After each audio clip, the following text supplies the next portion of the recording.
Good morning. Welcome to our special time together. And today I'd like to continue talking about parenting. I've entitled it Advice to Parents from Kids. And today we have several people who have sent in video clips.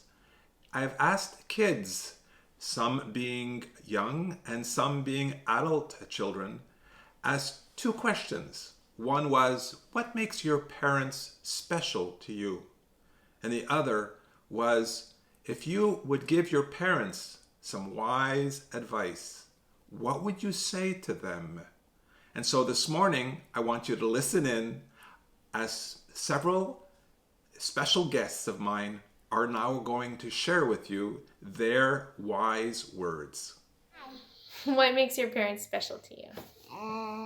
That they go on walks with me, that they snuggle me, they get treats with me, and Sophie and Maya give me treats that when I don't know.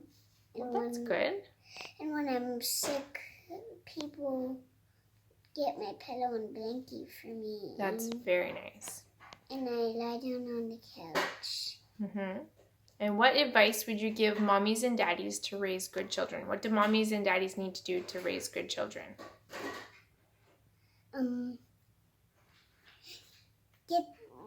Get money. Okay. What makes your parents special to you?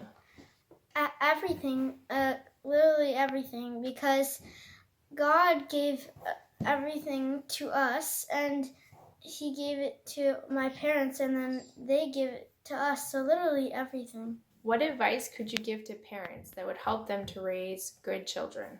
They should get them to play in the backyard more for good attitudes. I think parents are just special to me because they really build the family. They build the relationship, and they make a home for us to enjoy. And I definitely owe it to my parents to have a lovely home, a lovely house, a place where I feel secure, joyful, and cared for. Pastor Ron also asked me to share an advice for parents on how to raise good kids. And for me, one thing I would say is to be genuine with our faith. I think kids can really see when there is a difference between how their parents act at church and how they act at home. I think if we're genuine and we're consistent with our faith, that will really help the child. And also, one aspect that I think was really good for me, that really helped me, was how my parents showed grace.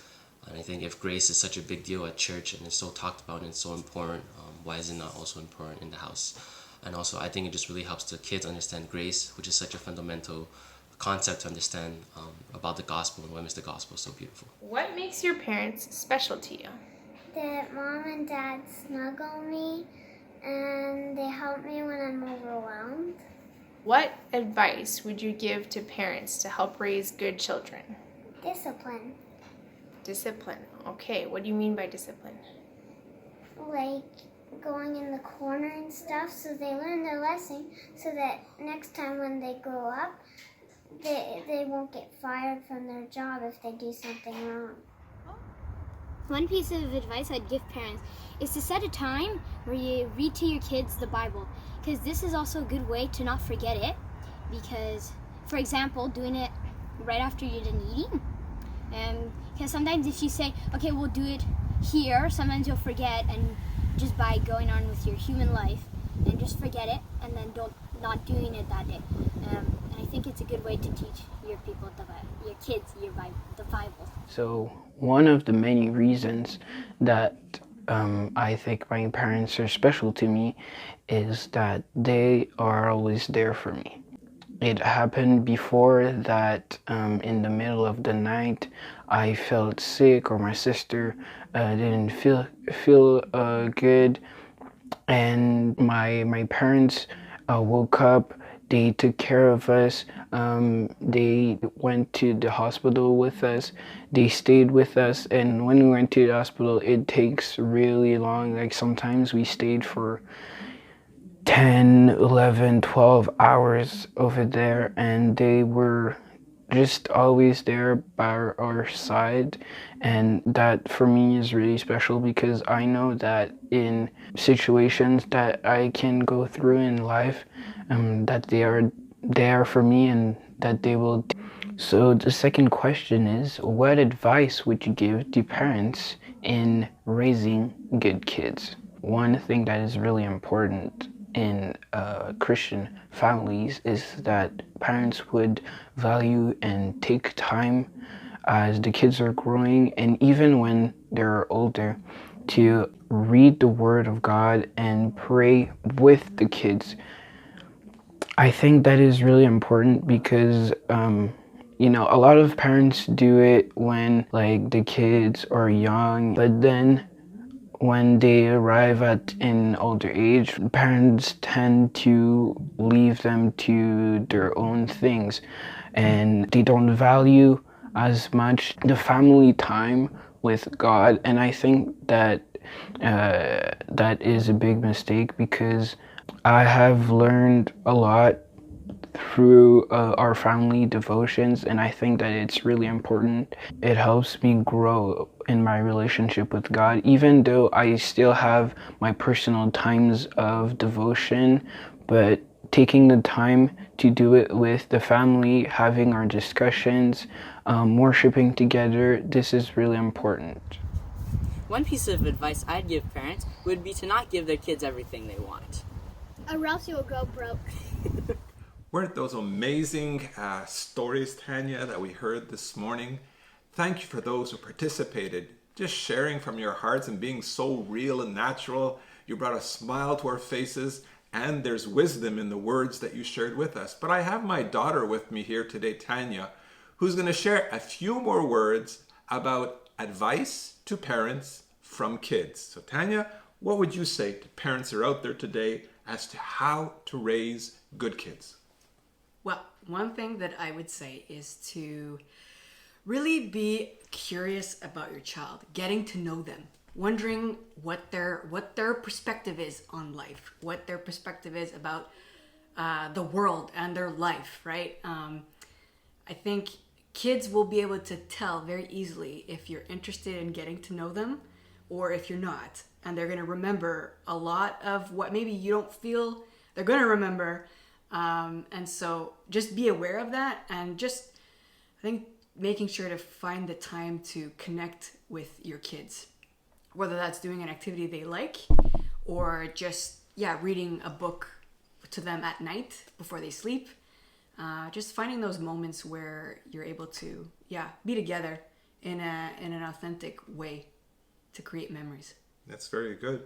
What about listening? I mean, do you think parents have to learn to listen more to their kids? Yeah. I think of when you were young and I asked you, I was How old talking was to I? you. Yeah, you were 3.5 years old, something like that. And I was talking to you. You were talking to me. You see, I'm not even listening You now. say? No, I'm joking. And then all of a sudden you pulled in my pant leg because I was distracted. And what did you say to me? I said, listen to me with your eyes. Yeah, listen to me with your eyes.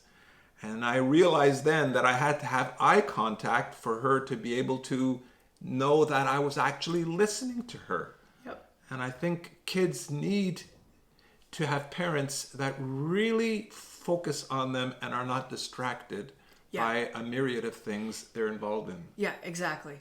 Because remember, I was 3. So, kids, they're sponges. They pick up everything.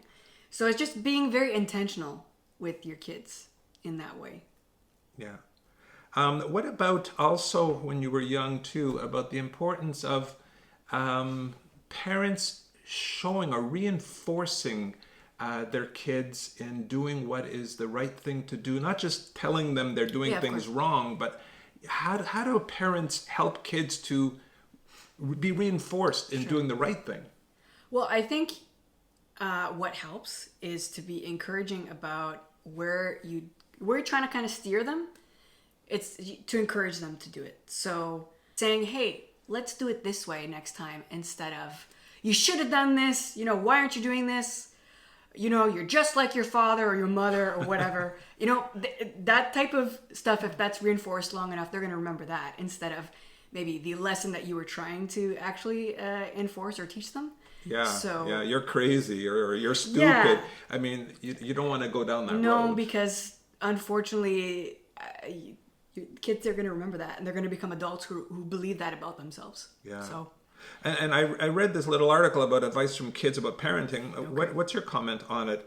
It says, if you get mad, remember to forgive me. This whole area of being patient with our child, of believing in them when they are just not perfect. Yeah, I think you have to also be aware of making sure you don't shame them for let's say, a mistake that they've made. So bring correction, but in a way that's not going to shame them. Because if you do shame them, again, that's going to be reinforced, and they're going to hold that shame within them, where later on in life you'll see people pick up certain patterns or ways of behaving because of the shame they hold, because of that belief of themselves that they're a horrible person. Yeah, they think differently than adults think, and shaming them doesn't get really good results. No, because it doesn't actually teach them the lesson that you're hoping to get across. It's not how to, shaming someone is not how you teach them about something. Yeah, that's so true. And the last point I thought too is the area of hugging, kissing, telling your children you love them. How important is that for you when you think of parents and how you need from them that kind of love? Yeah, I think every child is different. They're going to have different needs. So it would be also attuning yourself to what your child needs. So I'm a hugger. Hugs are one of my favorite things in the world. Yes, you are. So, as a kid, though, I was all about hugs too. So, I'm sure my parents, they're not necessarily hug type of people, but they were able to give that to me when I needed it, or even when I didn't necessarily ask for it. But they were able to be affectionate with me because they knew that was part of kind of how I showed love and how then I received love. So it's important to just know what your child needs from you. And even if it's not your style of doing things, still give it to them, because affirmation is fantastic. Yeah, and you become like the people who influence you, and obviously that loving and that hugging is something they'll carry on with their own children when it comes after, and their role to play. Today, we thank you for having joined us. Advice to parents from kids. I mean, we can love God and we can love our partner, but we must learn to love our kids. And our kids are desperate to love us. And so we must lead the way so that they would know how to act because of the way that we act and speak into their lives, words of love, affirmation, and kindness. Wisdom is found not just from adults, but this morning, wisdom is found in the mouths of babes. Have a great day. Thank you for joining us today, and we look forward to seeing you next Tuesday.